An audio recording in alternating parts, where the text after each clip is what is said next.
We are live. Welcome to Worldwide Slot Car Chat on Zoom, number 283. I'm your host, Greg Gab. The gang's all here with Tony and Don and John and Mike and Dewan and Garth and Jeremy and Chris and other people. Let's talk slot cars. As usual, we start with show and tell. So if anybody has anything they want to show or tell, raise your virtual hand. I'm going to do my show and tell first because I have a few things to show. So let me get it out of the way. And as no, there we go. Okay, so if you follow my printables webpage or saw my posts on various Facebooks, you see my version of Jim's tape slash can holder for the Harbor Freight box with the controller holder hanger. I said, "Hey, what's your plan for that?" He said, "Go for it." I said, "Cool." I gave him credit for the original idea, and this is my version. As you see, there is a controller hanging on it. There is a can in it. It uses dovetail cleats that are screwed into the side of the Harbor Freight box. So some countersunk screws from the inside go into the cleat, and I used square nuts in the cleat. So it's you're not just threading into plastic, so it's not going to pull off very easily at all. But that means that the whole thing can be easily removed and then put elsewhere. So if you're transporting the box, you don't have this thing hanging off the side that might get broken, or for whatever reason, if you need to replace it. Like I also did different sizes. This first one is actually sized according to the guy in my club who asked for this kind of thing for his uh, coffee thermos cup thing. He gave me the measurements, said, "Here, this is how big I want it." And I said, "Okay, cool. I'll make it that big." So then I made smaller versions. So there's like 75 millimeter inner diameter, then 70, 65, 60, 55, 50. So you don't have to scale it yourself and then mess things up. So basically, you go, if you want one, you go and you print two of the cleats, and then you print whichever cup holder has the inside diameter you like the best for whatever you're going to put in it. I think Jim said his was 50 or 55 or something like that for the smaller rolls of tape that he uses. That's on my printables page if you want to download it. This is the prototype or the first version. I updated it and put a controller notch on both sides. So if you wanted to put it on the right side of the box versus the left side of the box, you could still have that functionality for hanging your controller on. Does All right, any printables, questions on that? I have a question. Yeah. Does printables have any kind of customizer so people could put the size they want in and it'll spit it out for them? No, and I No. did make it Okay. a parametric uh fusion file so I can just go and plug a Scale number it. in. Yeah. But I've done that before and pretty much nobody ever does it. So this All time right. I just decided to go ahead and make a variety. So yeah, if you want the file, I'll be happy to send it to you. Yeah, I'll be getting Or it. okay, or I can upload it and I'll just put it on the printables page and you can download it and Something you just could have sold for tens of dollars. What's wrong with you? Actually, I didn't even take any money for it. I was just like, here, yeah. All right, any other questions on that? Moving along. Uh, I got the Mustang, the sideways Mustang that Mike showed last week, and the chassis was decidedly not flat. So this is the first time I'm using my printer as a heat bed to flatten the chassis.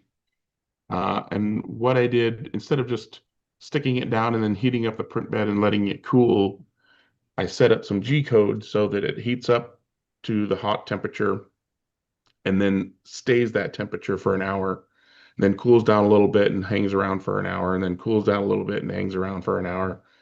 So doing my best to make sure it cools down very, very slowly so that hopefully it stays flat properly and for a long time. So we'll see how that works out. I don't know if anybody else in here has used a printer for flattening a chassis yet, but What is the temperature range that your printer can elevate Mine that. goes to 110 Celsius for the bed, which is what ABS, when I print with ABS plastic, that's what the bed temperature is. Um, I don't know if that's necessarily the best temperature. I believe 100 Celsius is boiling. But So that would be basically the boiling water technique. yeah, So yeah. Not that it Okay. happens a lot, Greg, but you might want to consider putting a small spacer under your guidepost hole when you do that.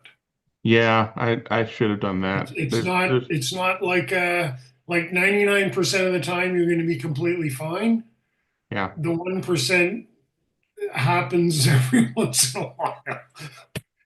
Well, hopefully I don't have to replace the chassis, but at least, just a chassis is not too Yeah, expensive. yeah.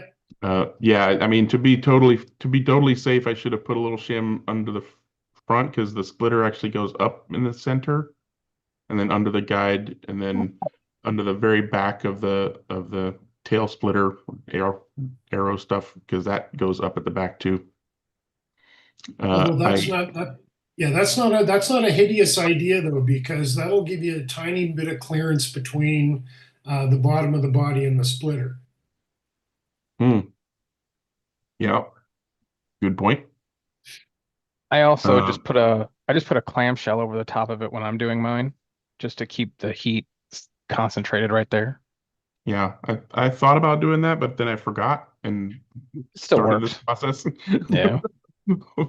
So we'll see. Yeah. And I accidentally on purpose left in the set screws. I had put the set screws in because I was setting up the front end, and that's when I realized how badly twisted the chassis was. So I took it all apart so I could do this and didn't take the set screws out. So it's got the set screws in there, so hopefully any twisting that's caused by the set screws being in there is also accommodated.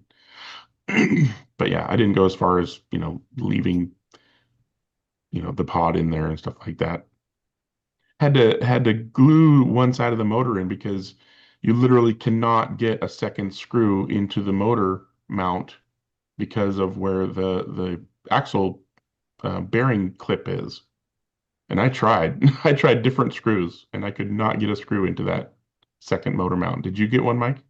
I use a grub screw, a long enough grub screw to get in there, so that That keeps it from twisting. It doesn't keep it solid against the front of the chassis, but it does at least keep it there. And with the threading, it'll keep it somewhat into the chassis itself, but yeah, it's not as good as a screw that holds it down tight. that's a good idea. I don't think I have any grub screws of that size. I have lots of motor mount screws, but not grub screws of that size. I use Unless it's a lot of the 6 millimeter or 2 millimeter by 6 grub screws for slotted chassis for going from the bottom, okay, so those are the especially same the screws. older ones, so that because they don't really, they used to have the pads on top of them and you're supposed to put a grub screw behind them, but they always rub. So I Yeah. replaced them with longer grub screws. And so I have a lot of the 6 mils around. So that's what I do. Good idea. Not having thought of that, I just dropped some GS hypo down the opposite side of the motor to keep it from twisting. So we'll see Well, how that works. I do that too. I do the I use E6000 on the bottom of it no matter what, because it's like belt and suspenders. Yep, yep. And this is I mean, and now that I have a car that I can tolerate the delivery of for this class, I'm gonna nominate this for the next series after we're currently running. We just started yesterday or Monday, Revo Slot GT, which we've run, multiple times in the past. So that's what we're going to be running for the next 10 weeks. But I'm going to nominate this series because one of the other guys had been trying to get this series into rotation. We've never done this series before. So with me and him, I think we'll probably end up running this class after the Revo Slot class in 10 weeks. So That should be interesting. Should be fun. Yeah, you We got a like. lot of. Go ahead. I was just gonna say when we run the NSR GTs, we put the Baby King in, so we like that kind of performance. So I think it'll be an easy win for this class. What were you gonna say? There's a lot of good GT3 cars if you're limiting it um, to sideways. Yeah, That's and I I've love those. They are really, really good cars. yeah. I've been kind of on board, but mainly didn't vote for it because there wasn't any livery that I liked. So I held off, and now this one's, it's not perfect like you said last week, but it's pretty good. It's good enough. Um, do you do the sideways group 5? Have Yes. you ever? Okay. Speaking of which, Oh, really? when I was ordering the Mustang, I'm like, well, if I get a little bit more, I get free shipping. So I looked around and hey, there's this other Group 5 car that's got lots of blue and yellow on it. So what the hey? So I picked this up. Hold on, I'm gonna let my stupid dog out. Yeah, so a good looking car. I haven't actually done anything with it. Um, haven't even opened it up and take the magnet out of it yet. Next week we're gonna be at Pat's wood track, so probably won't even bother taking the magnet out before I put that on his track. But good looking car, and I've heard that it's a good runner too. This body and chassis are a good runner. So that's that's all of my show and tell. All right. Yeah, so put your virtual hand up and we'll get to you, Mike. What you got? Well, I got this week's winner. Uh, the slotted Acura ARX-05, the blue and black version, as opposed to the pink version, pink and black. No, pink and blue. Come to think of it, standard slotted stuff. Spanked Chiggy really hard this week. He had the Little Nemo, and the times were really, really close. But he was just too aggressive and kept falling off. And I beat him by, I think it was 11 laps. So it was kind of a rout. And I fixed the fuel problem.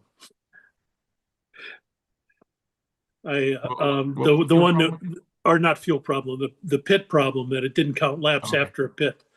Yeah. So I got all my credits this time, You didn't lose your laps. which didn't help me in the next race, but that's for later on. Well, it's cool that the lap times are so close. Yeah. Yeah, I got more interesting stuff on the racing later on, so I'll let everybody get rid of that. Okay, we'll listen to that later. What you got, Garth?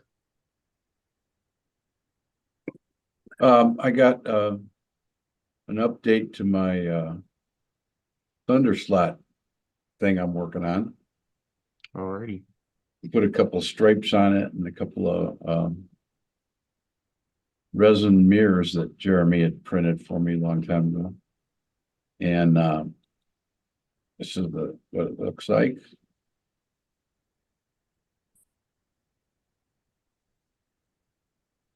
What happened to the glass?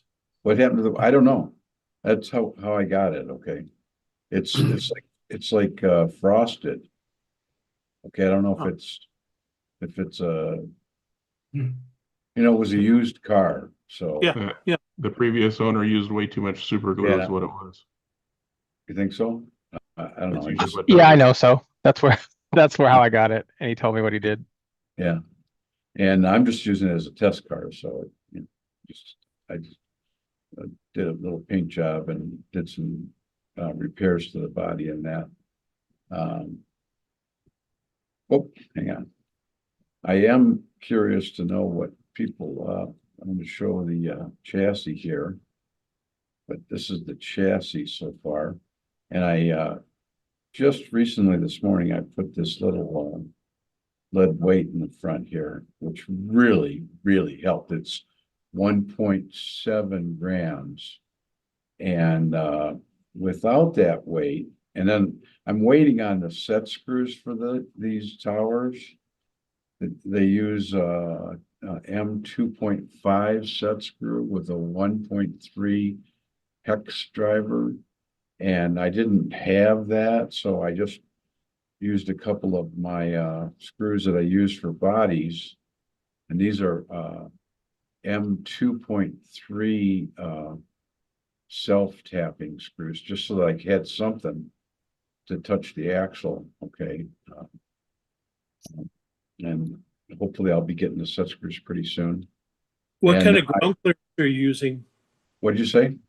What kind sorry. of ground clearance are you using? Clearance between the chassis and the track.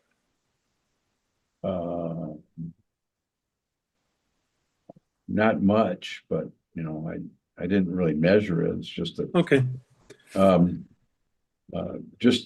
got the screws down into these screws are down into the towers, just, you know, maybe a millimeter maybe down where because if you try to run the car without any set screws in there, it just, the axles rub themselves to death on the top part of these towers. So this seemed to help hugely. Okay.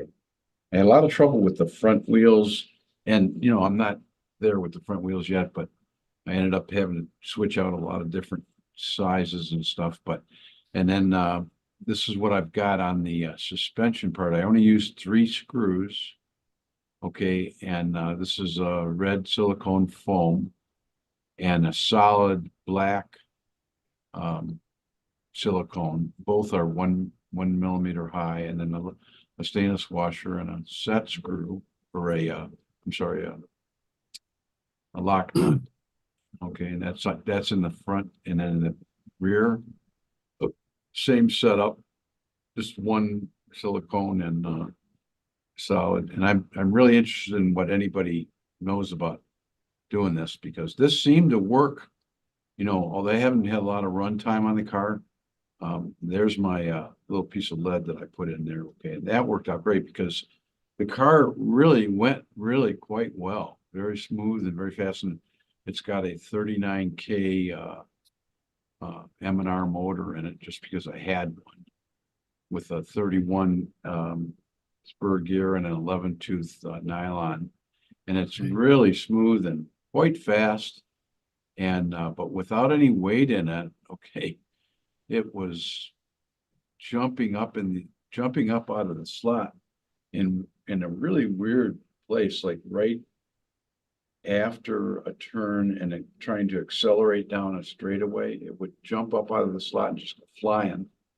And so I decided to put a little lead weight in there. So I put this little lead weight in there, and wow, what a difference. Okay, we just it made the bias mic is 58,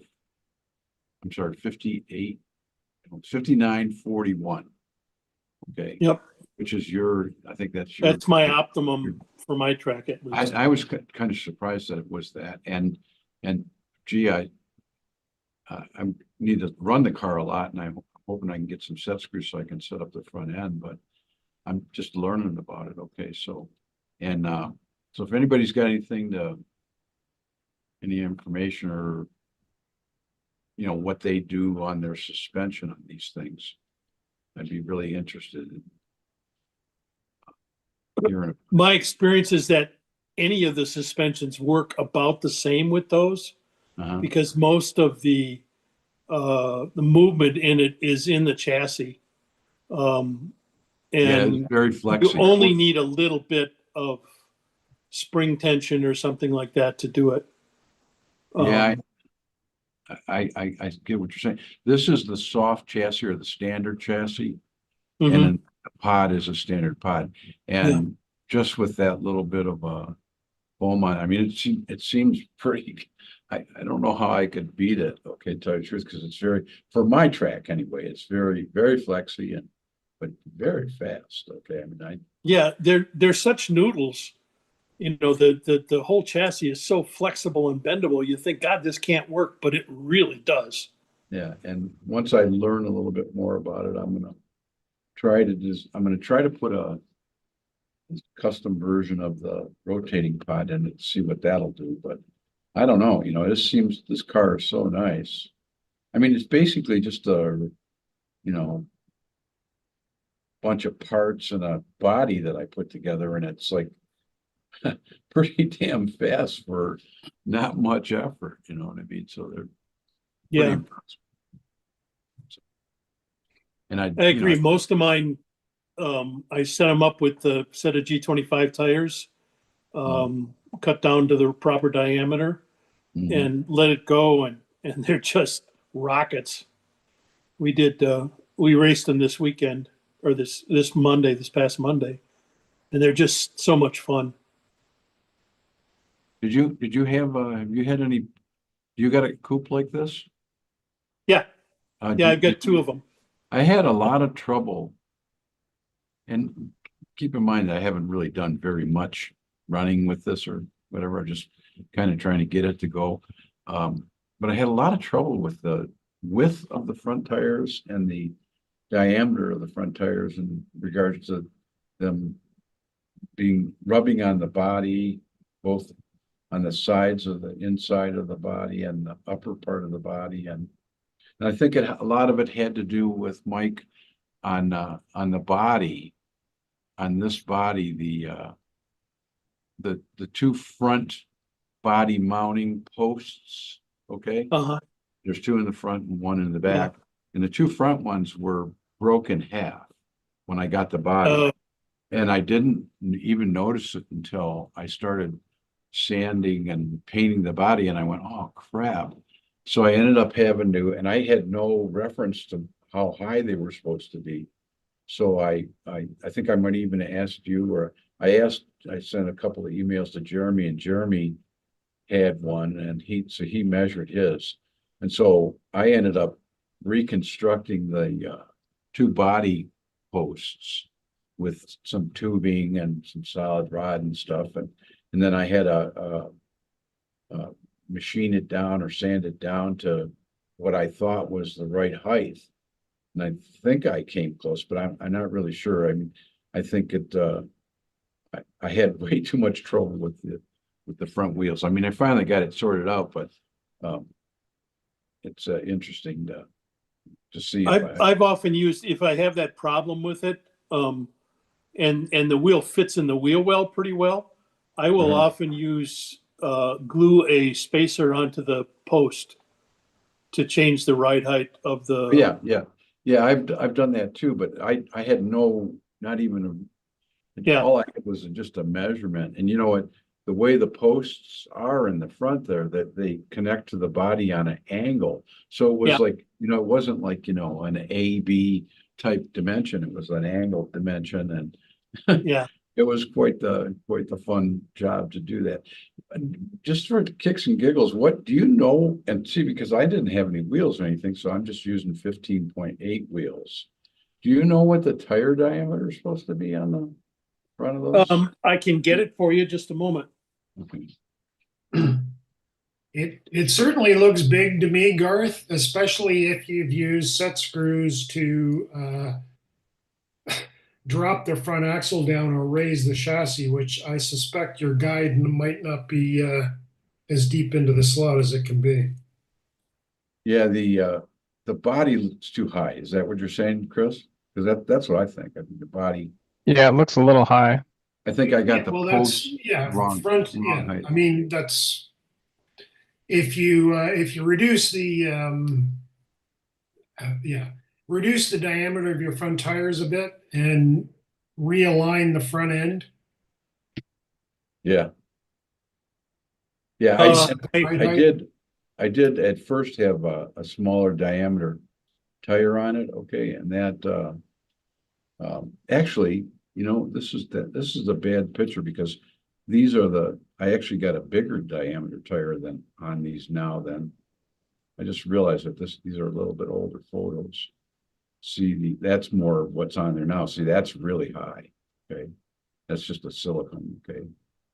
That's Yeah, when you're running a really tall tire, I mean, arguably the axle should be up into the front uprights. yeah, So you're probably, I mean, you look at your front splitter there, you've got like masses of room under there.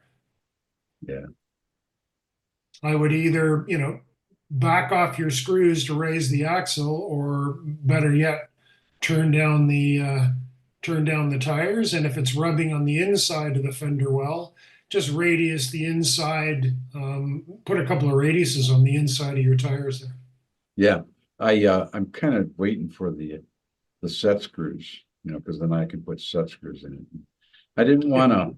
I want to end up with screws on the outside, not the inside. Yeah, So the inside is, yeah. And but I agree. But I'm just wondering, what do you think I got the body too high too? I mean, because it seems like The I don't know, wheels maybe in the front are smaller. Oh, are they? The Okay. overall diameter of the front wheels is 17.5 millimeters. Okay, that's cool. That's kind of what I thought too. So and I just but I didn't want to start shaving those posts down unless I until I get the set screws, because now I'll know more about how high I can get that axle up and get the set screws and stuff. But all in all, for a body that was given to me and just throwing a few parts together, it's damn fast, nice car. So I don't want to complain too much. What about it? Isn't you? So what do you use for suspension on yours, Mike? That's my big. Mostly I've got foam on them. The little foam donuts that I've got are from Thunderslot. You get a bunch of them in a package. And then there's a crossbar similar to the slotted crossbar, but it's plastic, and use some longer screws, and that works really, really well. Which mounts do you use? Do you use the side mounts or the back mounts? Actually, on the latest one I've got, I'm using all 5. Oh, okay. Hang on, I'll pull this one apart. I think this one is fairly stock, if I remember correctly. But it's also does a stock car come with suspension on it? No. Oh, it does not. Okay. What does it come with? Just a screw and a nut? Yeah, just a screw to hold it on. Okay. Let me pull this off and I'll take a look. But the coupe that I've got, the T70 Mark IIIB, is the fastest of the lot, and there's very little done with it. Okay. So you can see, if you look, you can see the suspension. There's a bar across it. You can see that plastic bar. Yeah, I got you. Yeah, that's what's across there. And what generally is done is you put a piece of foam in between that with a longer screw, and that's what it does. Oh, okay. So, all right, so it's not, and on this, okay. And do you have anything in the front? What do you got in the front? I just use the regular screw in the front, and I just have a little bit of movement on it. Okay. So, but yeah, it's a really nice car, and it's quick. You watch the video that I've got of it, and it flies. It's really nice. You also have, do you have a McLaren too, or? Yeah, I do an M6. How does the McLaren, because that's really what I'm after, is getting some Can-Am bodies, okay, that I can, make some Can-Am cars with. Okay. So the 6B is the one I'm looking at, like a white kit body. Well, they've got the Mark Donahue one with the yellow pinstripes on it, the blue with yellow pinstripes. It's a gorgeous car. Here, I'll get that one for you. Show you what it looks like. Isn't that a Lola, but I thought that was a Lola. It is a Lola. There was a Lola and a McLaren, but the one that he's talking about is a Both with the McLaren. Sunoco stuff on them then? Yeah. Okay. But all Yeah. the Thunderstock Can-Am cars, probably the 350 Ferrari is the best one. Yeah, But there's very little difference from one to the next. my local guy, my local place where I buy stuff is Professor Motor, and they don't have any of the 350s. They got the one without no, they don't even have that one. They don't have any white kits. Okay. Uh, But the bodies anyway, so. And otherwise, yeah, I'm not sure they've actually released that yet. Maybe. well, it said they got it on the website. It just says it's out of stock. No, okay. And then they got them at LEB's got them, and they're like more money than all the other ones, like, which I thought was bullshit. But Well, that's because they are newer and they probably have some kind of inflation, either as a result of changing production costs or a result of tariffs. yeah, that very well could be. You could be correct on that. Okay. But yeah, that's probably what I want to end up with is two of the Ferraris and two McLarens. One, It doesn't really matter because they're all so good. The McLaren Elvas are really nice as well. They're not very scale, but they're very nice. They work well. The chassis on most of them are all interchangeable except for the front splitter. You can put a Lola chassis on a McLaren and vice versa if you just Pretty trim much, yeah. front end. So they're virtually all the same. are They're virtually all Are the they same the- or all virtually the same. Yes. but they are different, right? They're The the same but different. Yeah. chassis, Yeah, if you go from the front axle The back, chassis plate I'm talking about. if you go from the front axle back, they're identical. It's the front splitter that's Oh, different. okay, so but it I mean- forms the body. I mean, they actually sell one that's a Lolo and sell one that's. Oh yeah, they do. They do. Okay. But you can put the Lola on the McLaren if you want to. Yeah, okay. And I think that the Lola ones will fit the coupe and the Roadster. So Yeah. I think there's But only And one the, there. And the front thing I'm really detail- counting on is that the motor, all the motor pods are the same in all the cars. Yeah. It's just the front detail, the little grill and stuff that matches the body. That's the only thing that's different on the chassis. I don't know about the Ferrari, but the other ones are like that. All right, And- another topic. I'm gonna circle back on my sideways Mustang. And thankful Dennis is here and Jim now as well and Chris. Does anybody know what the stock tire compound is on Racer Sideways these days? No, but whatever it is, it's pretty nice. It felt pretty good to me, but I haven't put Yeah. it on a track yet. They work great. Yeah. I haven't on the Racer Sideways GT3s. I haven't changed a tire on any one of those of mine. They Yeah. all run on the stock tire. It's much better than whatever they used to use. It's much better than the C1 that they use on their Group 5s. But exactly what it is, I'm not sure. But yeah, that's a good tire. And that's been the That's- case for all the Sideways GT3s you've gotten. Pretty And I much. assume you've gotten something from the beginning. I have the Sideways GT3 cars, and they're almost without exception. No, they're not all blue and silver and pink. Some of them are different colors, but only a couple. Like I think there's a black Lamborghini and there's a black Ford GT, but I think all the rest are my own colors. Did you glue and true them and stuff? And Yeah. I put Mhm. foam underneath them like I always do because it's an air wheel, and then Yeah. glued and trued them the same way as I do everything else. It comes out very much like an N22 or a Super Grip.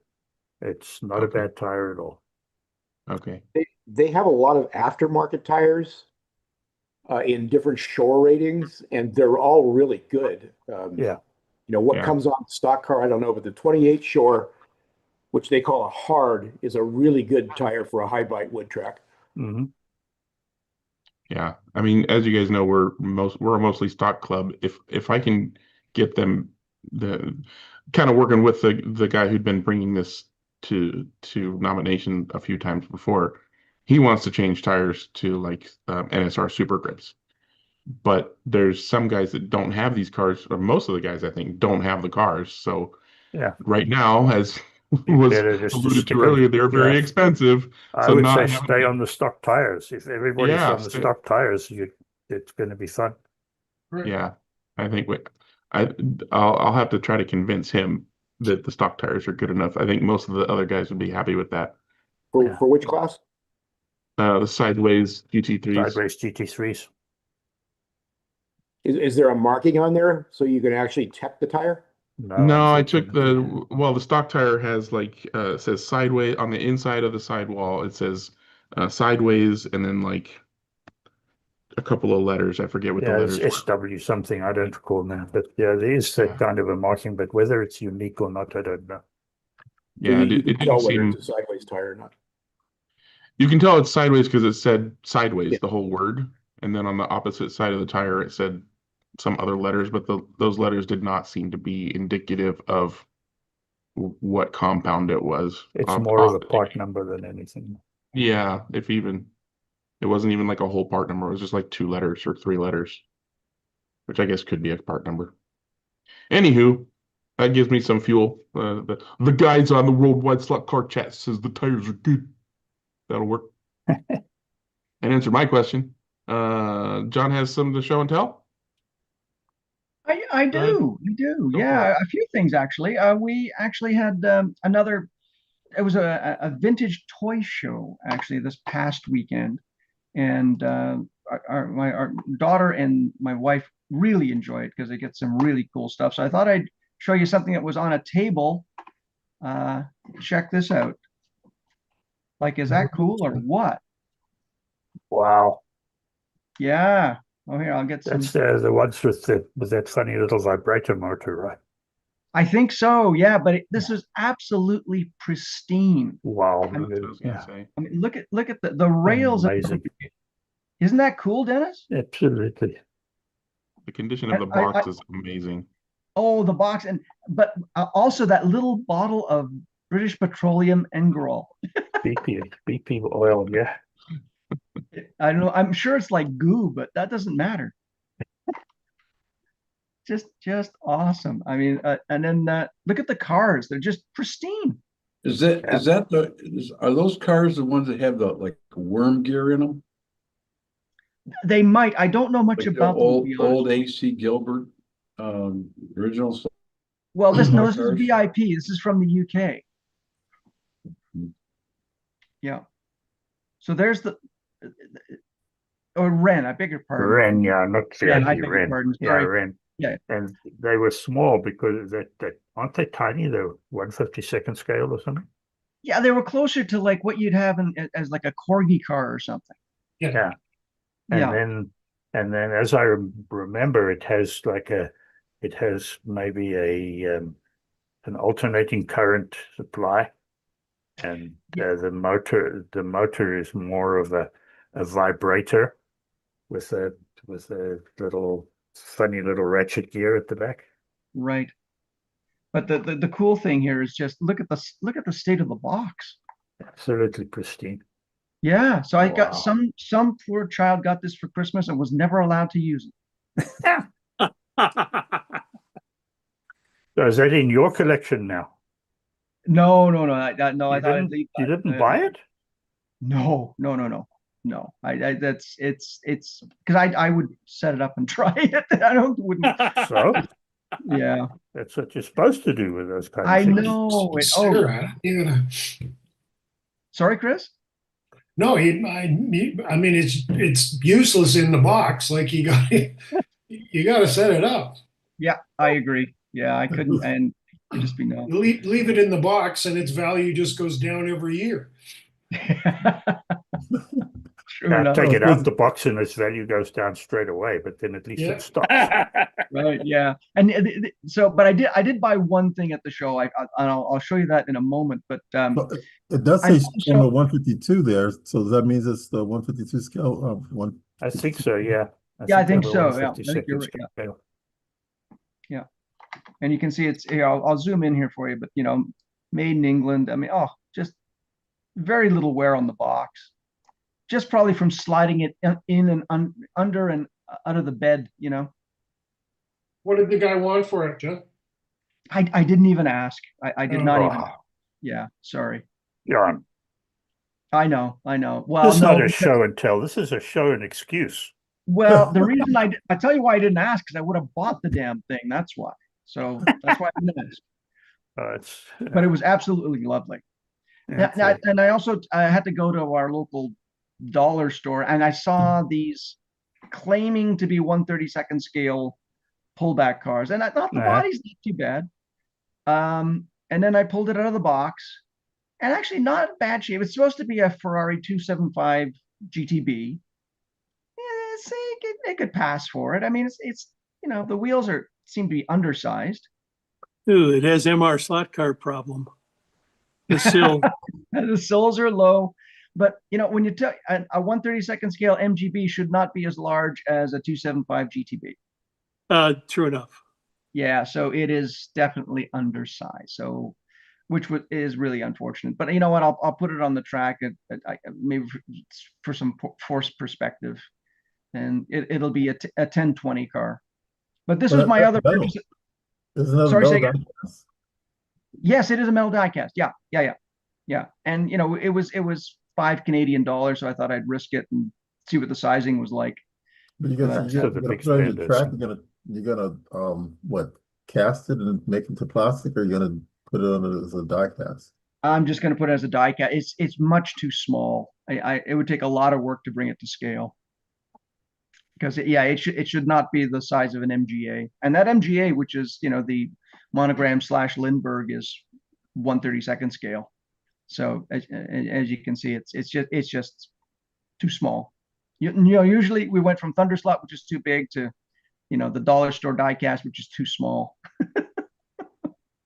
But that MGA I actually bought at the toy show, believe it or not. And it's built. Somebody painted it with a brush, but it'll strip nicely. And honestly, I couldn't resist. I mean, somebody tried to do some detailing, but for $5, I thought, okay, I'll bring it home.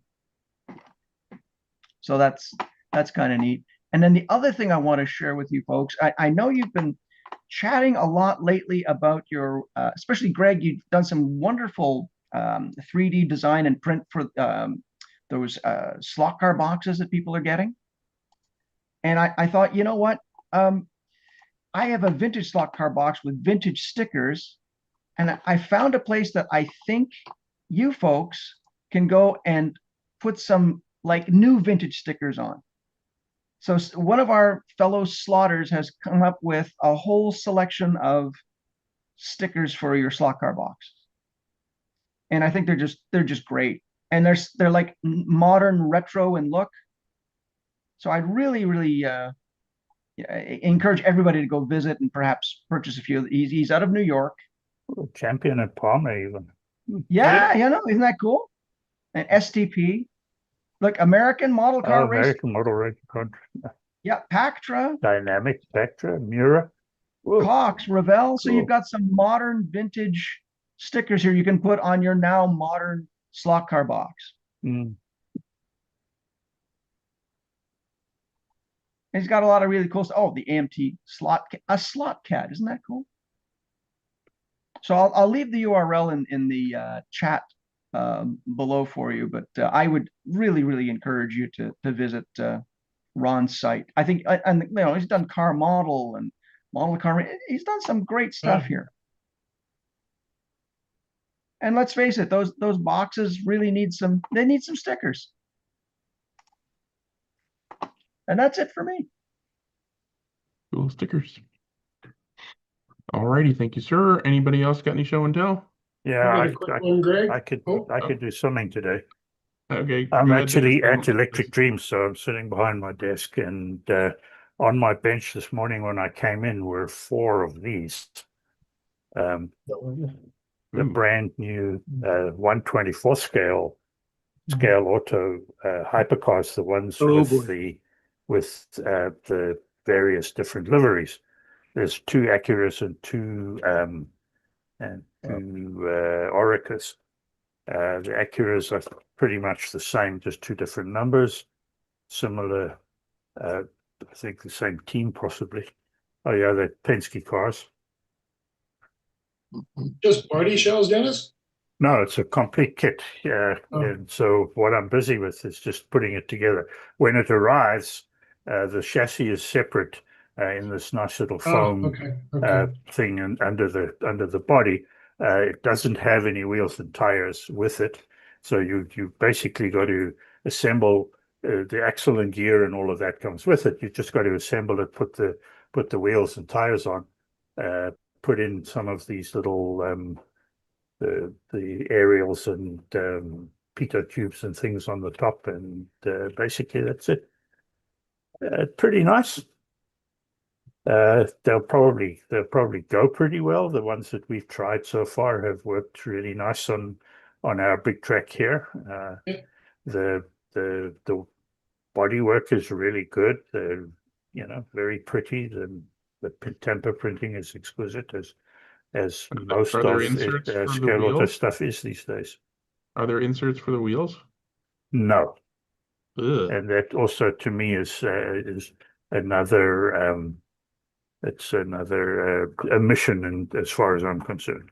Yeah. They could really have put the inserts in. I know they didn't put the tires in because it depends on who's buying them, what kind of tires they want. But I would really have thought that they would have put in some. They would have given us some inserts. Yeah.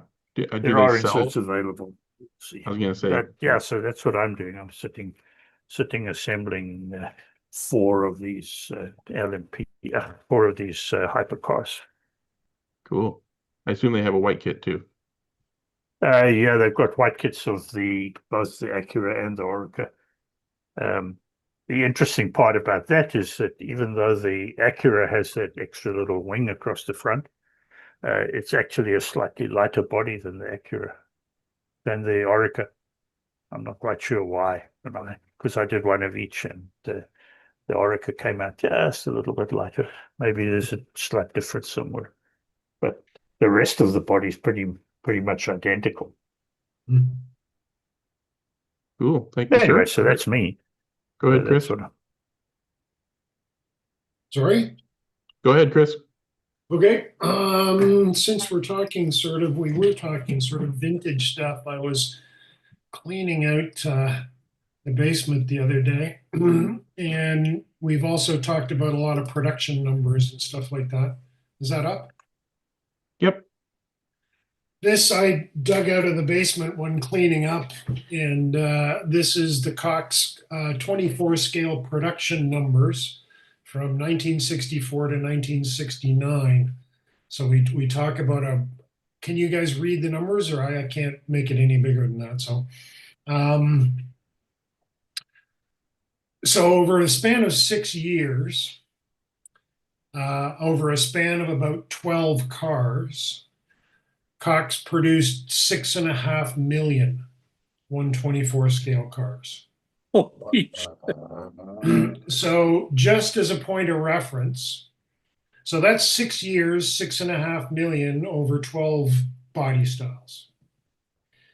Slottett's been around for close to 18 years, have done 140 cars, and rough estimates are a total of about 500,000 cars over 18 years.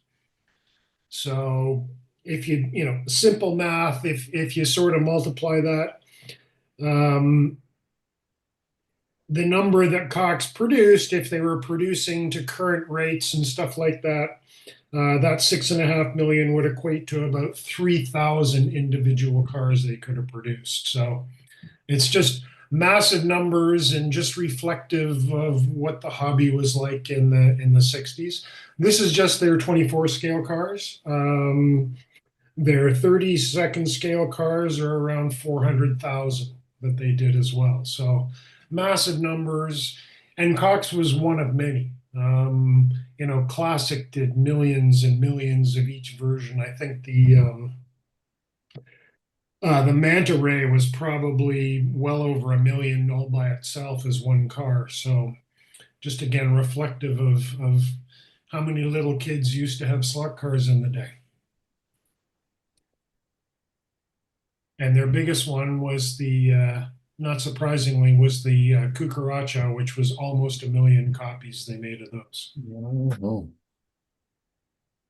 So just a little piece of paper I found when cleaning out the basement, and I always like looking at the old stuff. Those numbers are crazy. Yeah, well, I mean, especially when you Unbelievable. think today, like a manufacturer might do 2,500 of one or maybe 3,000. Yeah. And there's 1 million cucarachas produced, 1 million manta rays, But it was 800,000 Lotus 30s. Like it was just, nuts. when the fad was booming, though, it was the slot cars were pervasive. It was Well, as I a lot. mentioned $6. episodes ago, at one point in the late 60s, there were more commercial slot car tracks in the United States than there were bowling alleys. Yep. That's yeah. And more than there are subways now. Yeah, yeah, yeah. I'm gonna try to find my old Auto World books. Yeah. Well, I go through. I've got I go through it all the time, and I go, geez, if Yeah. I could just beam back in time, I could buy all these kits for $5.98 each. It would just be great. Oh yeah. Cool beans. All right, what you got to share, Dale? Okay, it's regarding the oxygen digital track that I have. The last few times we talked about a problem I had been having with unintended lane changes, and we kicked around a bunch of ideas, and there was a lot of thought given to lighting that either ceiling lighting in the room where the track is, or daylight coming in from an open garage door. That light was triggering the sensor on the lane changer. But I had done some tests to see if that was really the case. I turned the light switch off. I closed the garage door so it was damn near dark in here, and I was still getting unintended lane changes. And so we were kicking that around a little bit a couple of weeks ago, and Wayne on the chat suggested that the problem may be due to stray signals being generated from the track power, and the fact that my lane changers were all powered together with the power that goes to the track rails. He suggested that I isolate the circuit that feeds the lane changers and put it on a battery or put it on its own transformer, which I did, and it worked. The problem seems to be solved. What I did is I took the transformer that I had used for the track power and I dedicated that to the lane changers. And then I got another transformer to independently supply the track.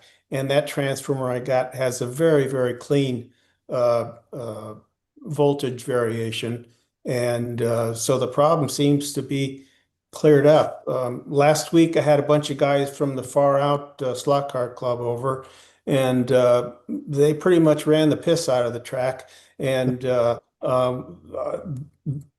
didn't see any problem with unintended lane changes. These are all analog guys, so they were just trying to learn lane changing and so on. So they exercised the system pretty well. So I'm happy to report that Wayne's idea was certainly worth pursuing, and the fix worked. I'll bet you that you fixing it took less time than him explaining it to you. But Ryan's Yeah, not it even did. here to defend himself. Sorry? Wayne's on here. He's not here to defend himself, and you guys still take the piss out of it. Oh, okay. He'll hear That's of it. awesome, dude. No doubt. Mike, have you ever had random lane changers on your Apollo car track? No, I have not. Well, that's not true. We have had random lane changes, but not due to the lights, I think. Most of it is due to Shiggy's finger. It happens periodically, but you know, if you wiggle the cars across the lane changer, it won't read. Yeah. And it's like, oh, I didn't mean to do that. Yeah, well, you know, back off a little bit before the lane changer. Yeah, because he's the one who complains about it all the time, and his driving style is brake hard on the gas. You know, it's much more of a switch off than mine. Mine is much more coast through. So, but no, I haven't had it's happened, but it's not anything that consistent. It doesn't waver the way he was talking about, as I recall. He was talking about it sort of fluttering, if I remember correctly. And I haven't had that problem. And I've got both LED and fluorescent lights in the garage, so, and directly above it. So it doesn't seem to be an issue from that. So here again, I think track power and consistent without anomalies in your or resistances in your connections are something that's really, really important. I agree. Especially with digital. Yeah. Especially with digital, yes. Well, good Yeah, news. and probably even more Fantastic. so with SSD rather than oxygen. At least the oxygen has removed the control part of it from the rails. But I'm sure any anomaly that's in any resistance that's in the connections in the track and SSD is really danger. Yeah. I sometimes think about going back, and I never did solder in or wire in my lane changers because I thought that's going to be the places there's going to be a problem. So I taped those instead. And I thought maybe I should go back and do that and try RCSO2 again and see if it still causes that out of control cars problem. So, but PC lap counter has been working consistently without that. So, you know, it's one of those things. But I really like RCS 64 better than PC lap counter. It's more tractable. It's got more stuff than I can even use, or that I'm willing to throw at the guys that I'm racing with. So. All right. Any other show and tells? Okay. Moving on to Glove Corner. Anybody got some racing they want to talk about? Sure. I'll do mine real quick, and then we'll get to Mike. I mentioned we started the Revo Slot GT series this Monday. I'm racing my Lister Storm, the mostly blue with some yellow accents car. Anywho, did not do so well, but I enjoyed myself. But our fast drivers are back, so the competition was a little bit stiffer, anyways. So what were the cars that were dominant? Porsches.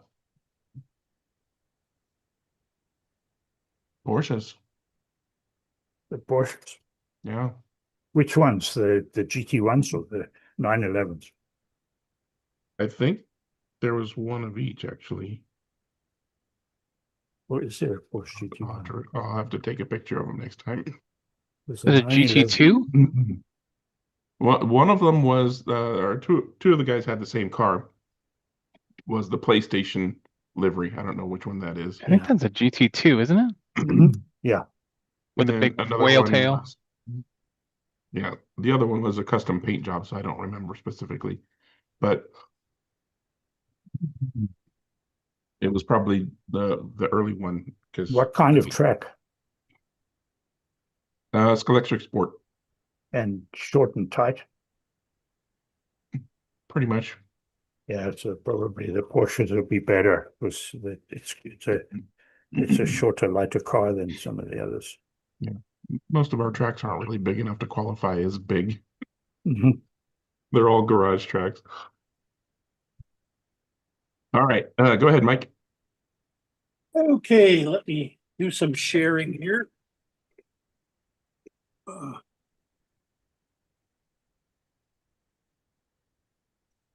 Okay, where are we?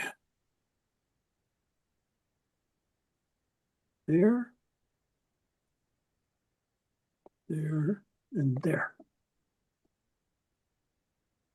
Okay, Shiggy and I had a race between the two of us with the Orcas. The Acura was the new one that I just got, and it showed itself in fine style. Although the quality times were pretty close. I pulled a rabbit out of a hat with this one, I think, and I did a 7.1, which is one of the faster times that I've turned with the slotted hypercars. So I have two hypercars. You can see the pink one in the background is also an ERX05. So I'm looking forward to getting the GR010 Toyota. So I'll have at least 3 of the hypercars, but I'm going to have to bring the pink one up to scratch. It's always had a kind of a weak motor, I think. That's its downfall. Handling is fine. But the Orica was really quick. I was within hundredths of a second when I tested the two of them out ahead of time. But I really got everything just right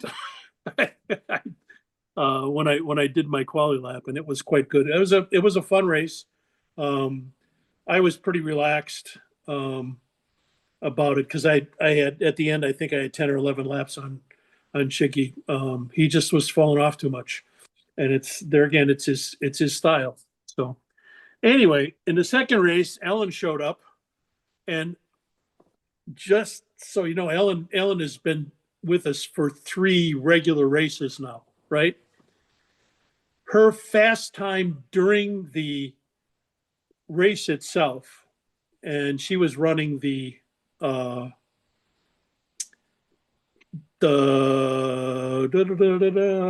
Lola, was within 0.2 of a second of Shiggy's fastest time, and she's raced 3 times. I mean, she's just really going well, and I hope she stays with it.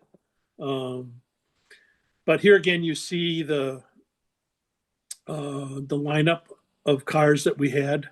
I just for the first shot, finishing order was different. Shiggy beat me by 4 feet, and it was due to a pit stop error on my part because I missed the lane change right before the pit area, and as a result, I couldn't get into the pit and lost the lap, and that was the difference. So I made almost all of it up, and ironically, I had probably I was a foot behind Shiggy on the last lap coming down, and Ellen punted me out at the last corner before the finish.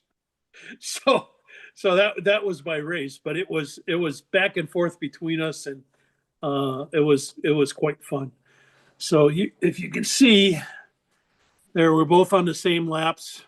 You can look at the times. I actually beat Shiggy by just about 1/10 of a second as far as fast lap. Yeah, there again, if I would have probably not got quite so much fuel, I could have had enough speed that I could have caught him. But you know, it's what racing excuses number 101. But basically, I screwed up. But it really was a good time, and it's just I'm really enjoying these races we've got, and you can see the difference in the speeds.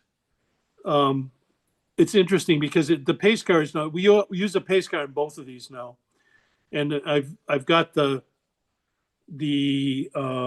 Arc Pro controller set up that I just set the pace car, put the speed down that I need for it, and then I can just leave it on for the whole race, and it'll just take care of itself. It shuts off with the rest of them. It shows the laps.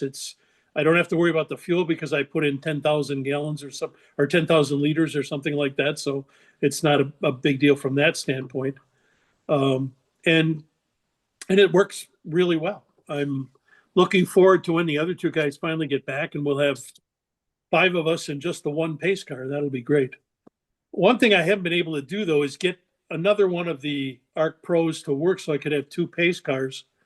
For some reason, I can't get the controller loaded with the software to do it. And the phone that I've got that ended up here, for some reason has stopped working the internet, and there's no reason that I can figure out. So I can't get to what is it? I forgot the software that you use to put the firmware in the DFU controller. app. Um, The DFU yes, app. yeah. So at any rate, I got to do that one of these days. Maybe I'll take a ride over the mountains before the snow gets too bad and have Greg do it and make it easy. Sure. So, but it was a great fun. I really enjoy having Ellen do it. I wish she could come for both races because it would make it better that way, because she's really good. So I'm really, really happy with the situation. Okay. And you might not want any pace cars if you get 5 drivers on there. No, I'll still put the pace car in because it keeps you. Having 6 cars running is the melee is pretty interesting. Yeah. And I think Shiggy was driving a lot better in the second race. Sometimes I think maybe it just keeps him, keeps him calmed down a little bit once he's got somebody else to worry about too. And he's not off quite so much. But yeah, it was a ding dong battle, back and forth, and the video's up, and I'm now doing live stream too for anybody who wants to watch. I figured out how to get the live stream up. With the new YouTube stuff that they've done. So I've been, I don't have a third way. I tried to use my phone to video the race itself, and that worked great, except that the battery just goes flying in about 5 minutes. So I'm going to have to come up with something else to do that, or a bunch of plugins. And even then, I don't know if it'll suck the battery out so quick that it might not be able to recover even with a charger on it. So we'll see. Maybe it's time for a new iPad. To get one of those. Then I'll have 3, and I'll be able to look at the comments and see what people are saying. Because I did have, I think there were 20 people that dropped in periodically, but we're there, even if I don't respond to your comments. Working on it, but it's not quite as important at the racing, so I concentrated more on that, which is my love. So anyway, that's all I got. Good times. Good stuff. Yeah, I look forward to your races with 5 people. That should be pretty cool. Yeah, it'll be fun. All right, Jim, what you got? We had our normal third Sunday of the race this past weekend at Motown Raceway, and there were 3 classes: Can-Am, Group 5, and Group C, which is some of our more popular classes. The Can-Am field was dominated as normal by Porsche 908s, NSR Porsche 908s. There's a couple Lolas and a Thunder slot, and then you see the one 917-10 that looks like a boat in the back compared to those other cars. And you notice we have a lot of white kits that are very light, very nicely done. I'll show you some pictures of those in a second. The Group 5 grid is 75% BMW M1s, but they have dominated in the past, but you'll see that they're not dominating anymore. The Group C grid, again, a lot of white kits that are very nicely done. The car on the bottom right is the new Mazda, and it is performing very well. It is now the track record holder in Motown. So we have a variety of cars. You've got a Nissan up there painted in the, that's actually a tribute livery to the Lotus Indy Turbine car. And it was at the slot at Nationals, and I think he raced that car. He might have raced the other Nissan that was a John Morton tribute car. And then Ian's XJR10 and Braden's XJR10. And then my XJR10 with a fairly simple pre-paint or painted white kit. So those are the grids. There's some really nice cars that are showing up at Motown. These are obviously pre-painted liveries, but people are working with the Mazdas now. The BMW has been dominant. There's this extremely fast new Mazda, the new Mazda from Slotted. And like I said, he set a track record a couple weeks ago at Motown, and he turned the fastest lap in the race at this race, but didn't win. And he's also experimenting. This is UPS Mike, one of our regular local drivers. He's also experimenting with the huge, big ass Nissan Group 5 car, which looks like there's no friggin' way in hell that this thing should work at all. But it does. And then we've also had in Group 5, we got a couple of the BMW bubble cars, which if you're not familiar with these, the blue car, which you see the purple and the orange car, but there's the one that's blue, and that's a standard car, which was actually a real car. And Racer Sideways came out with these fantasy liveries, same livery, but in different colors. And there were only 99 of each color made worldwide. Talk about what Chris was talking about before, were millions. These were limited editions, 99 available in each color. They didn't go over very well. You can still find them. People are wanting a little bit more money for them, but you can still find them new. So I don't think were terribly successful as a limited edition product, but they're interesting looking cars. I broke the wing on mine, so it's got the red BASF wing on the back. This is the car. I actually loaned this to a friend of mine, Paul Hendricks, who won the amateur class with it. And then there's the purple bubble car. So a lot of variety of cars at Motown, and people doing great things with them. In particular, Ian, knocks it out of the park in many ways, but the detail on his white kits is amazing. And then Braden, the car in the background, doesn't have the detail on the helmet, but he's got a new sticker machine, whatever the not die cut, but the vinyl cutter. And so he's doing a lot of interesting things with paint jobs. So it's nice to see some different liveries and some really nice looking things. I assume that's an Interlagos helmet, but I'm not sure. But it sets the car off nicely. Yep. And here's the results. First race, Can-Am, was won by Ian. UPS Mike on the left in his pink sort of pig 908. And in the second class of the day, which I sat out, I finished fourth in Can-Am. Had a really fast car, had a really poor driver in the first race. Second race, Mike took the victory in that Nissan Group 5 car, which was really fast. So it's not going to be dominated by the BMWs anymore as it has been in the past. And in Group C, I kind of got my act together and drove really well. I had two offs that were not of my doing, so basically no self-induced crashes, and took the victory over Braden by a lap, both in the XJR 10s. But like I said, UPS Mike finished fourth with his Mazda and set the fastest lap of the race at 5.80. I think my fastest lap was 5.87, I think. So it's close, but that Mazda is going to be a force to be reckoned with. So we'll have to see next year at the Slotted Nationals what the rule package is, whether he tries to slow some of the cars down or not. But the Mazda could very well be a sleeper going into that race. So that's it from Motown. Alrighty. Anybody else got any racing they want to talk about? Past, present, or future? Alan's 24 hours is coming up in a couple weeks here. So I mentioned before I'll be doing the support races, a couple Revo slot classes and a BRM class. No, I'm not doing the 24 hours. But would love to see anybody who happens to be participating in that race. So I'll be there. Why are you not doing the 24-hour? Because I know my limitations. We'll see.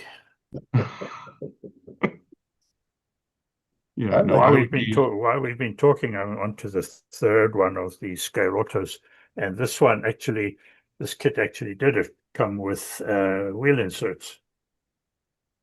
that looks so much better. Does rather, doesn't it? But you can't see them if you get too far away. But yeah, it does look rather better. I think if they were painted like silver, they'd probably look even better. Yeah. That's weird though. Why would Anyway. that come with them and then other kid not come with them? That's weird. Dennis, at the end of the week, do you get a paycheck or do you owe money to work there? Neither. I certainly do not owe money to this. And I don't work for nothing for anybody, not even on slot cars. It's Not part of even, their Make-A-Wish program, so you can sign up to be next. yeah. I don't know. Well, It's those kind of like pho- listen, it's kind of like a bear working in a honey factory. Well, I don't know about that, but it certainly has done things to inflate my collection of little plastic cars over the years. well, That's for I love damn sure. those metal chassis cars. I just think those are awesome. I'm Oh, looking these forward are to fun, getting. and Yeah. they work really well, and they're easy to put together, and they handle great from the beginning. And now that we have all the parts and we have all the tires and so on, and now that we have a track where we can run them, where there's a little bit of spray glue on the track always, so that helps. Does the kit come with a full interior, Dennis? Yep, it's got a full interior. It's not really painted. It's put in, but you can see there's a driver in there, and the steering wheel, and there's there's a dash and so on. So not too bad.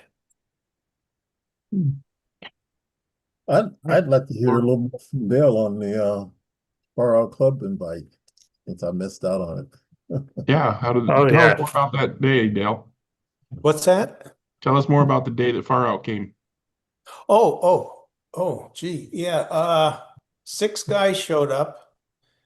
Um, 2 of them had some experience with digital slot cars, so I had to teach them the least amount of information. They just kind of took to it. And then the 4 others were pure analog people. And I assigned them a car, and I gave them a SCP-3 controller that was paired with the car.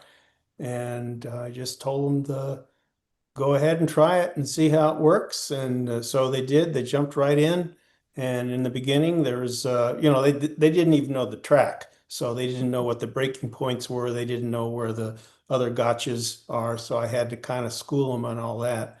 And they got the hang of it pretty good. And then it took them a while to start pushing that lane change button, though. They were a little nervous about that. But once they got wind of that, they did pretty good. We had, the biggest problem we had is it's a 2-lane track, and the biggest problem we had is a couple drivers just stopping in mid track and pondering their situation and what they should do. And then of course they get rear-ended by some other car coming down the track at full throttle. So that there was a lot of carnage on the cars that I fixed up to the loan to them, but um, we managed to get through it without anybody killing anybody else. So it was pretty good. They all enjoyed it. They all said they want to do it again. So there might be hope for teaching some of these old dogs, the new technology of digital. So we had a good time. We missed you, Dewan. We wish you were there, but we'll catch you next time. Yeah. Did I you think guys you would have manage to liked get it. any? Did you get any actual races of all 6 people? No, we didn't get any races because I didn't quite know how to. I've never organized or directed a race, so I didn't know how to set one up, and nobody else did too. And so we did what the guys were doing were practicing hard and trying to establish new track records, and we had one driver, Thomas Leffenberger from Arizona. He drove all the way out from Arizona. He currently holds the track record at 18 seconds and 18.9 something seconds. Previous to that, I was the only driver that had a somewhat decent track record, but I never broke below 20 seconds. So he established a new record by by quite a bit, and that's not bad for a track that's is 189 feet long and has some pretty tough hairpin turns in it. Yeah. So yeah, that turned into the game for the day, is seeing what they can do for lap times. So Cool. fun was had by all, I think. Yeah. So And they so liked next the time- pizza too. that always helps. I bribed them with pizza. Well, if the slot cars don't work, the pizza will. That's right. All right. What kind of timing system do you work with, Dale? I was using the chrono timing system, Okay, but so you you know, didn't use any of the simulations or anything? the simulations. Yeah, it Right. doesn't have any. I don't have a full-blown race management system yet. I've been getting close to calling the people at PC Lap Counter to order one of those. I mean, you can download it and play with it without paying any money for it. Yeah, they basically. have a trial thing. Yeah, I'm probably going to do that. Yeah, definitely do that. I think with PC Lap Counter, the trial is like a 10 lap limit or something silly like that, but you can Maybe if use you all could the get features. there at 10 till 5, that would be helpful. Wheeling and But if- dealing. Yeah, definitely try PC Lap Counter. Try RCSO2, it might work well for you. And then Yeah. Chris is working on his thing. But yeah, Right. the Chronos is basically just a lap counter, lap timer. It doesn't really That's have right. any race stuff going on. And based on my experience in watching these other guys race or practice or learn, is that I definitely need a pace car slowdown feature with the RMS, because they can't see when they should be slowing down because somebody's dead stopped in front of them. Yeah, that's a skill that they will have to develop, even if you do a yellow flag. Yeah. If you don't do a red flag, basically, then they're still gonna just crash into other cars just at slightly slower speeds. Yeah. Well, with an RMS, I understand I can really decrease the lap speed. I can turn it Yeah, down you to can. 10 or 20% to full speed, full throttle. Yeah, you can really slow them down. Yeah. So, but I think one thing we decided upon, or I decided upon, is that, well, we had 6 drivers, running 6 cars at the same time. And I think for now, that's going to be the maximum. I'm sure ain't gonna try that 20 like Slot it says the system will handle. Well, you don't even have enough room for 20 people to stand. Well, that's the problem too. We also, I did some studying to see where we need marshaling, and it's going to be in more points than I thought we would need. So we're probably going to need half a dozen, maybe 8 marshals too. So putting 8 marshals and 6 drivers all around the track, it's going to get crowded. Yeah, and that's why track calls are a thing. Yeah, yeah. With the SCP-3s, they're fully wireless, so you don't have specific driver stations, do you? No, we don't. That's a feature that everybody seemed to really enjoy. I had people moving all around the track, and it was helpful for them to learn, how to drive the track, to get different views of the curves and the ups and downs of the elevation changes and so on. Okay, great. And the oxygen race management systems that they use for the big races, that's something that's not practical for you to use? Yeah, I don't know what they use for the big time races that they put on. They I really use don't. Chronos, but because because it's such a long race that you don't really need anything else, right? They basically start the timer, everybody races until the end of the time. Because it's Well, usually one thing that 2, the 4, Chronos 6, 24 hours. The one thing that the Chrono has, it does have a track call button on it. Yeah. So maybe that's all they rely on. They don't even do track calls at the big races. They don't do track calls. Like I said, they just start the timer and everybody races until the end of the time. Okay. 6, 12, 24 hours. Okay. And that's it. Wow. Oh, Yeah. all right. All righty, moving on. What you got, Mr. Rose? I'm not sure if people are aware of it, but the 24th scale / 32nd scale World Championships for scale cars, not plastic cars, but the 24 scale cars, is happening as we're talking. They are in the second Czech 120 Republic. 120 drivers in each class. This is the second class, which is 32nd scale Formula One Eurosport. And they are in the second semi of three. The 120 drivers qualify. They race in heats. The top 24 go into three semis, of which this is the second one. And then after this is over, the top 8 of the three semis go into the final. And so it's on live on YouTube. The site is ATAN slot, ATTAN SLOT. That's the host club, and it's in from the Czech Republic. And it's kind of cool. It's kind of hard to watch because the cars are so fast. But if you know some of the people, which I do, it looks like The guy in the blue t-shirt, second from the left, is Walker McNulty from North Carolina. yeah. And I think the defending champion is James Cleve in this class. Right in the middle, yeah, in the middle with the black t-shirt. He's and from the blue he's jeans. got a great website, a great YouTube channel, Cleve Tech. A lot of great 24 scale stuff. A lot of which translates, the techniques to what we do. And a friend of mine, Paul Goronsky, qualified 6th. He is in the last semi, Yeah, and he is in We a had- good to move up to the A main. we had 3 Americans in the top 2 in the top 16.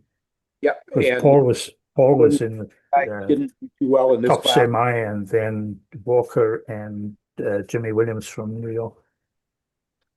So our local guy, Justin Colvin, had a bad qualifier and he didn't Yeah, lose. 20th, I think.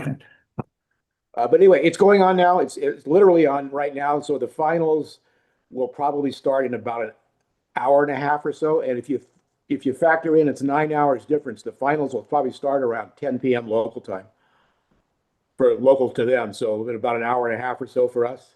So it'll be interesting to watch, especially if you know some of the people involved. This is on a Wednesday, 120 people. Started last Sunday. It started Well, a it's been week, going since last weekend. Yeah, almost 2 weeks long. And then They're on the started- metric system.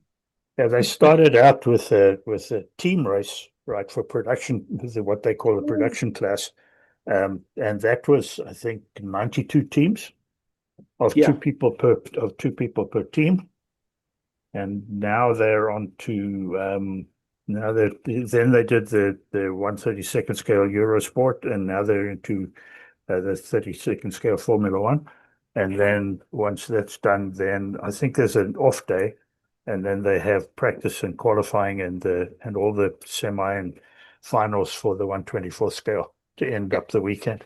there's 4 races, which all 4 of them take 2 days. So that's 8 days plus 3, I think 3 days of practice. So I know Justin went over there a week ago Sunday, I think is when he left, it's a long involved thing. on for 2 weeks. Wow. Easy. That's truly a worldwide competition right there. Yep. Wow. Yeah, it's a heck of a business even to qualify for those things, because there are so many people who want to be there that in order to qualify, you have to have run. The only thing that you can get in without any qualifying points is the production class, and that's where everybody starts. You run in production, and then you get points based on your finishing in that, and then over a period of a year or two, you amass enough points to be able to enter the other classes. Yeah, the website is ISRA, ISRA, and they have the complete driver rankings for everybody that's raced in championship level events. And so it's a big deal. I mean, and the cars are not cheap either. So They're a lot cheaper now than they used to be not cheaper Really now. brushless now. because of the brushless motors. Yeah. Way cheap. Andre, I saw you did some successful brushless motoring recently, Dennis. Oh, we had a race at Pirano Speedway on Sunday. 2 races. The first one was the JK Indy Wides. That's a new class that we started there, and it's getting a lot of support. We were 26 guys for that race, and that was a small entry. We've had upwards of 30 on a Sunday morning for that race before. We run the third Sunday of the month, and so we run that, and then after the JK Indy cars are done, we run a brushless class, which is the Mid-America Gemini chassis, which is a stamped steel chassis with a 3000 kV Palmer brushless motor and the Mid-America Remora control board. And it's pretty much a stock, all of them started pretty much out of the box. The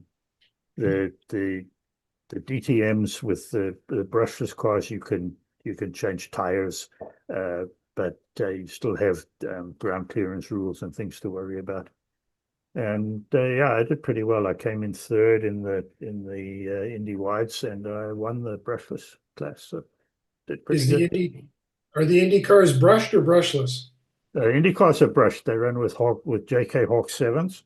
Okay. Yeah. And they run right out of the box. The only thing you can do, you can blueprint the chassis, meaning you can flatten it, and you can straighten the axles, get them, get the vertical height correct, because the rear axles are not always, sometimes in at a slight angle, as the uprights have been folded up. The holes are never quite aligned, so you're allowed to hog out one hole in order to get the axle parallel. And you can change the tire size, but you can't change the rim size or the rubber. And that's pretty much it. And the rest is just all set up. Good. Dennis, do you think that's successful because of the classes or just because of what's going on in Southern California in the racing scene? I think it's successful because it seems to be a popular genre. The guys like the cars because they're very pretty. They are much more like a regular 132nd scale car that you can buy it and it's done. It's ready to go pretty much. I think the fact that Electric Dreams opened up the extra track early in the year that exposed a lot more people to 124th scale racing before. And in general, this JK class, for some reason or other, has caught people's imagination, and it's not just in Southern California. There's a lot of other racing going on for those cars around the country. Yeah. The reason I asked it, scale is not it's not doing well up here. I got to tell you though, the one thing we do here, Dennis, is we take those the JK Indy car spec, just like you say with the Hawk 7, and we put a retro coupe body on them. Yeah, and they look great. And I raced it last week, and there were 7 of us, and there were 4 or 5 laps between all 7 of us. Yeah. Well, what we found with the Indy cars is the same thing, that it's very, very close racing. I mean, the last race that we had, let me see if I can find the results somewhere quickly. The last race that we had like a lap between first and second, or no, there were maybe 5 or 6 laps because it was Duran that was out front, but the rest of us were very, very close. Sunday, there we go. It's not that one. That's the brushless class. This one. All right, now let me get back to share that.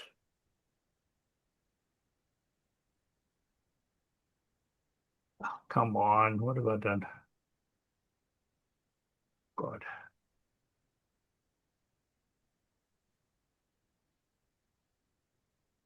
Where did I go? Oh, You're still here. You are? Okay. I can't see a damn thing right now. For some reason or other, I've lost my entire Zoom page. You're here. Don't worry about it. You could still hear me anyway. Yeah. I mean, between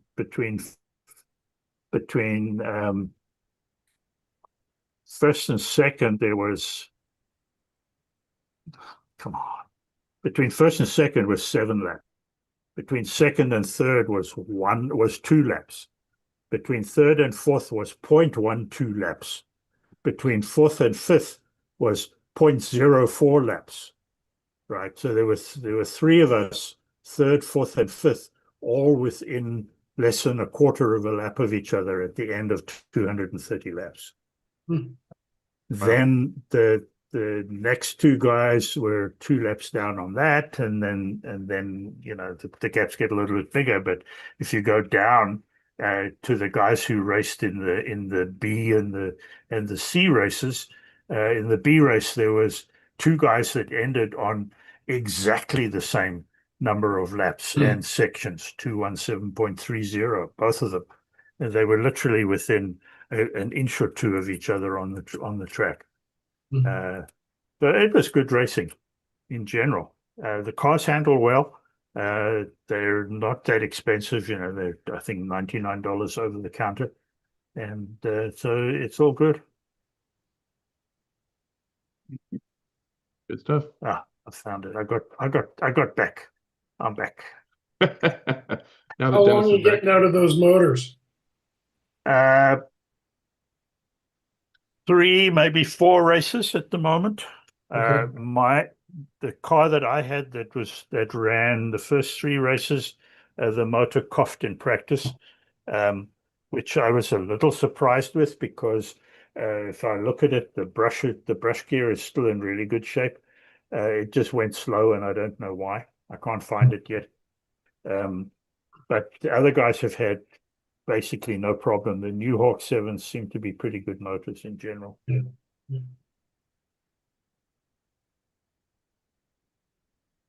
So I don't know, Wayne, were you here when Dale was talking about his track? I was following on YouTube at the Okay, time, so you and I heard heard that that Dale. Well, actually, yes, my so you ears were heard beginning all to my feel a bit comments then. warm, and I thought, you know, I'm going to have to go and keep an eye on these guys, because I'm sure my name might be used as a blaspheme, and It was. Especially it Dennis. was. So I thought I need to come and put things right. But yes, I did hear that Dale had successfully resolved his twitching lane changer. So I'm pleased to hear that. That's good news. It's good information for future. Did we have a race report from Road America Northwest this evening? Yes, we did. Oh, okay. Were you In that watching case, live? then would you gentlemen indulge me and become members of the jury if I was to hold a court case? What? Would you like more explanation? Sure, Jeremy yeah. is guilty. Jeremy Present is your guilty. case. No, I'll think- let it go. I think we're the grand jury that determines whether or not we're going to indict. So if you just indulge me while I share my screen, share screen. Is this a capital punishment case? Wayne caught Mike doing something untoward. I think it's here. So, okay, ladies and gentlemen of the jury, this is a race that's been taking place over in the turn your Wild phone. West, one might call it. I think he recorded it Is this for vertically. sideways cars?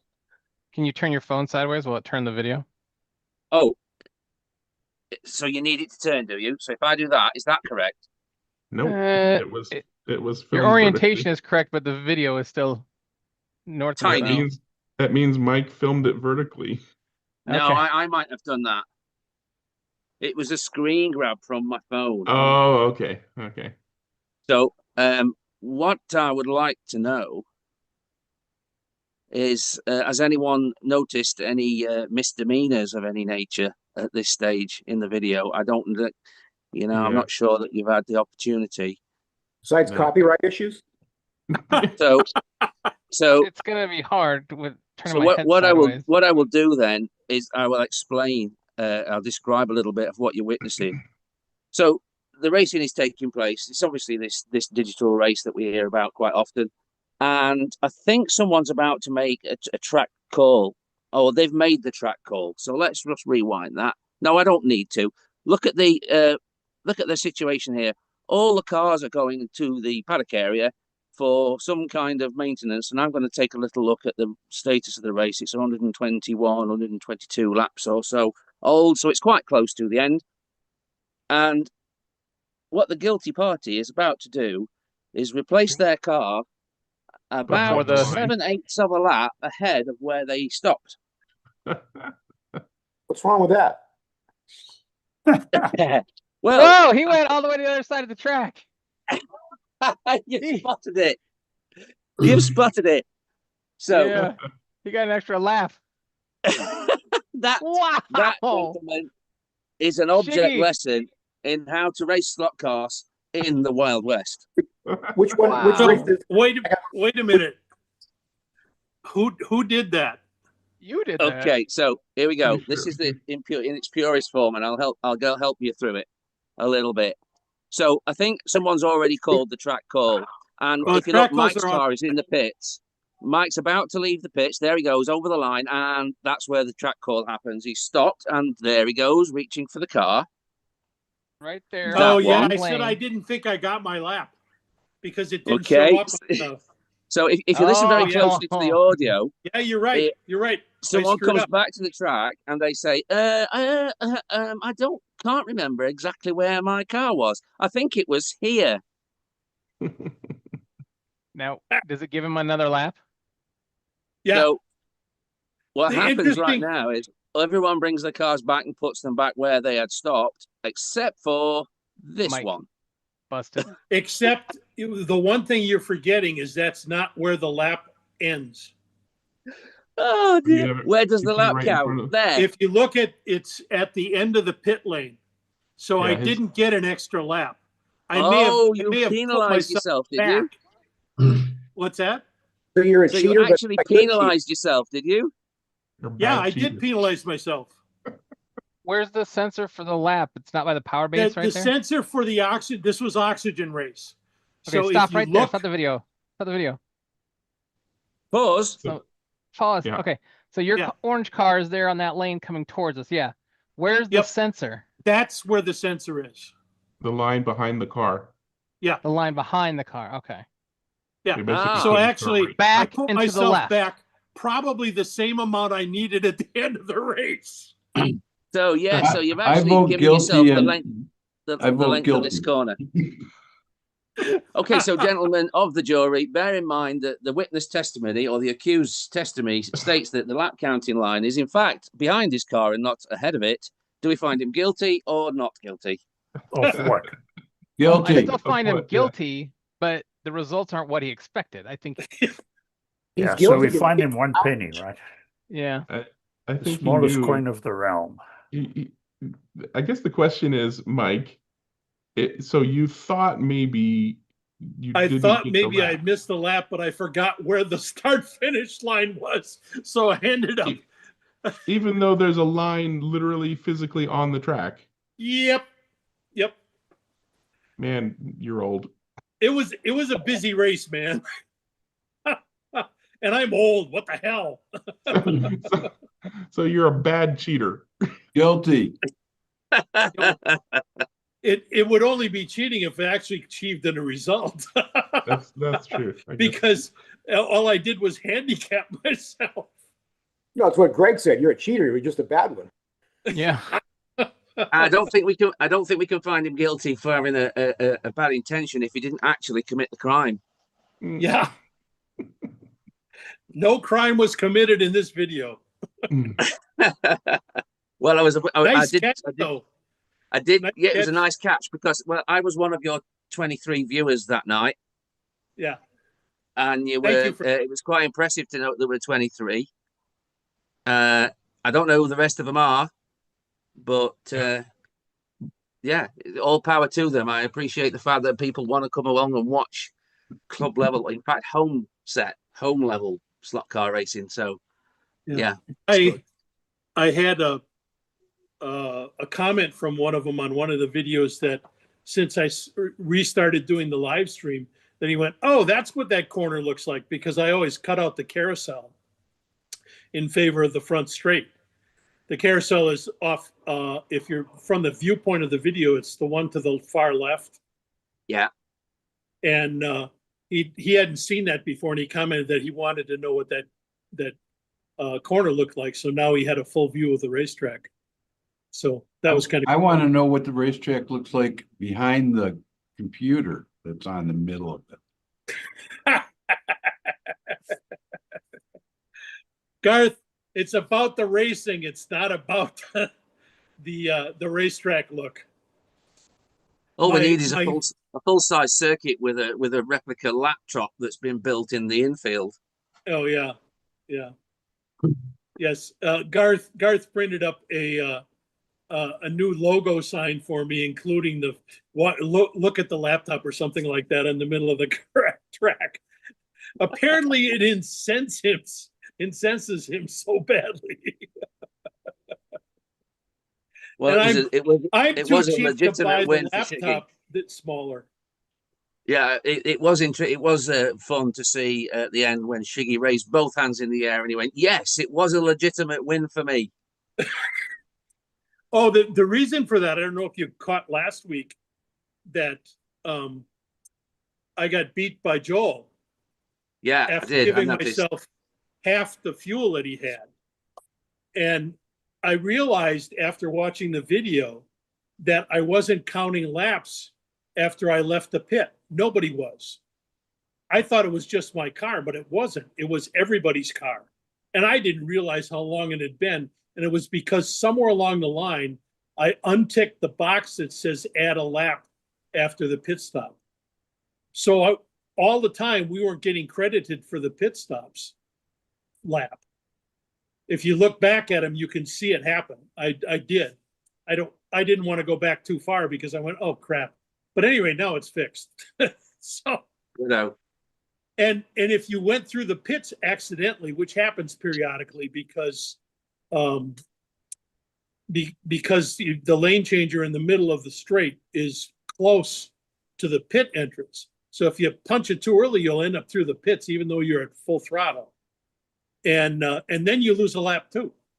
So that's what happened to me. I lost, I think it was 6 laps in total during the race and still only got beat by 3. So I felt pretty good about that.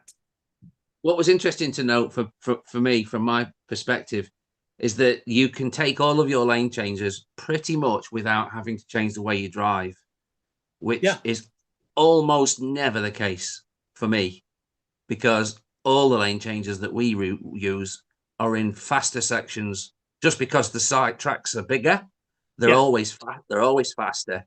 So there's always a consideration in using one. So if you follow a car around for a lap or two and it doesn't just fall off under pressure, and you don't have the accident that, you know, where you run into the back of it, which is an absolute big no-no, then you've got to give yourself that penalty just to change lanes, and you find yourself half a meter to a meter behind just because you've done a lane change, and then you're in the lane you don't necessarily prefer to run, and you've then got to do the catch up on what is the wrong lane, and then you've got to execute the pass, and then you've got to be far enough ahead of someone to safely make that lane change back into the lane that you wanted to be in all the way through.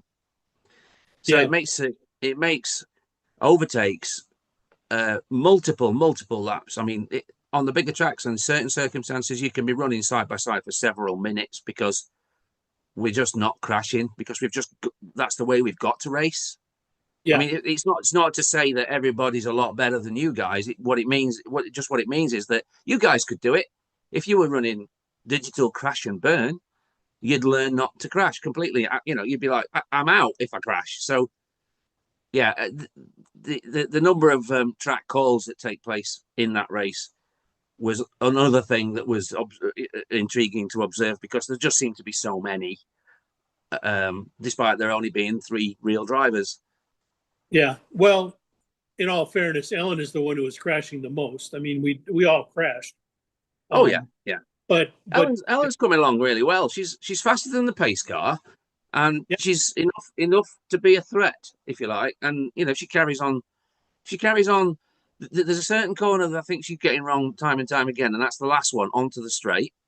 Yeah, she's not quite aware that one needs actually a little bit of caution.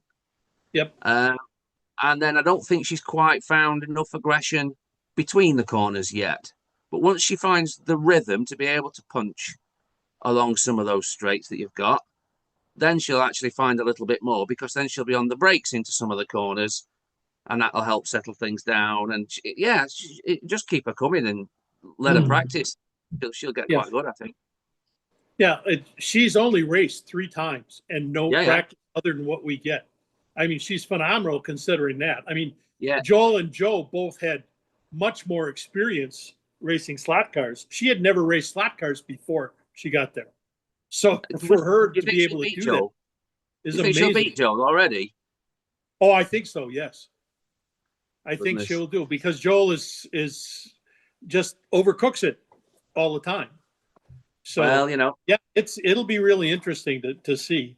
I hope it doesn't damage their male egos that much. But it might be just what's needed. It's all hands on deck. Yeah, no, it might be just what's needed to reset his head. Yeah. And then he'll go out with a different approach, and away he goes. Yeah, yeah. One thing I'll say about the lane changing stuff, yes, the speeds are lower on my track, and 3 things actually. And the one thing it's made me aware of is how much better the slotted lane changers are. They are miles ahead of the Scalextric ones as far as the smoothness of the lane change. You can take them at speed. Well, it's well enough for us. I mean, maybe not for you guys. I don't know, but you guys are all using the Ninco lane changers, correct? With slotted. The answer to that is yes, with a proviso. Yeah, we are, and the Ninco is not much different to a Scalextric in terms of its aggressive lane change nature. It's still quite short. The prototypes of the slotted lane changes were installed in the Le Mans circuit in 2019. That was the very first time we saw them and used them. We had 2 of them side by side, and they were placed in a location between the pit lane exit and the Tête Rouge. They were actually they were outside, they were on the exit of the Dunlop curve. Now that's turn 1 on the Le Mans circuit. It's the first right-hander, and then there's a short shoot up to the Dunlop S's. No, the Dunlop curve. Yeah, the Dunlop S's are the ones that go underneath the Dunlop bridge on the top of the hill before they fall to Tête Rouge and onto the Mulsanne straight. Now, that's for people who know the circuit. But yeah, they were placed there, and they were placed such that you would come out the pits and they would enable you to move left and move left again if you wished to get out from the inside lane 1 to 2 or to 3, depending on where you were. And quite honestly, my experience of them there was only really using them when you were exiting the pit lane, and you would come out the pit lane with the left button held in the attempt to get either out 1 or out 2, and you would take the slotted lane changer polycar and not even know you'd done it. Yeah. Yeah. And so that was the only experience I've had with them. But I agree with you. I think they're going to be a lot faster. Well, I was reluctant to spend the money on them, but after faffing around with the adapters and everything like that, it was money well spent for sure. I would really love to reproduce my Scalextric track in slotted and use all slotted lane changers in the same places. And there are some problems associated with that. Apparently, the length of a slotted lane changer or a polycar lane changer, I think, is about 1.2 meters total. When you include the pieces of track. Yeah, 2 straights. Yeah. Don't you need, oh, we might be including adapter tracks here between Ninco and Polycar.